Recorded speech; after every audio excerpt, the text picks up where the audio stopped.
રાજકોટ બેઠકના ઉમેદવાર પરસોત્તમ રૂપાલાની ટિકિટ રદ ન કરતા ક્ષત્રિયાણીઓએ કમલમ ખાતે જોહર કરવાની ચીમકી ઉચ્ચારી હતી, પરંતુ આ ક્ષત્રિયાણીઓને વહેલી સવારથી પોલીસે નજરકેદ કરી હતી। જોકે સવારથી નજરકેદ ક્ષત્રિયાણીઓને હવે મુક્ત કરવામાં આવી છે। પોલીસ આ મહિલાઓને પોતાના વતનમાં મૂકવા જવા રવાના થઈ છે। ક્ષત્રિયોની એક જ માંગ છે કે રૂપાલાની ટિકિટ રદ કરવામાં આવે। ઉલ્લેખનીય છે કે રાષ્ટ્રીય અધ્યક્ષ મહિપાલસિંહને પણ પોલીસે મુક્ત કર્યા છે। જોહરની ચીમકી ઉચ્ચારનાર મહિલાઓને મહિપાલસિંહ મળવા માટે જતા હતા તે દરમિયાન તેમની અટકાયત કરી હતી। ક્ષત્રિય સમાજની એક જ માંગ છે કે રૂપાલાની ટિકિટ રદ કરવામાં આવે। રૂપાલાને માફી આપવા ક્ષત્રિય સમાજ તૈયાર નથી। તમને લાગે છે કોઈ કરવા દીધું એવું? તમને લાગે છે કોઈ કરવા દીધું એવું? તમને લાગે છે કોઈ કરવા દીધું એવું?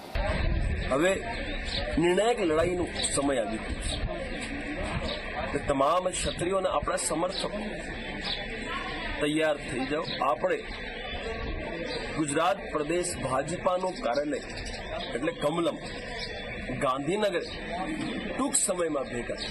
આપણે કેસરિયા ઝંડા અને મજબૂત દંડાના સાથે કમલમે પહોંચવાનું છે।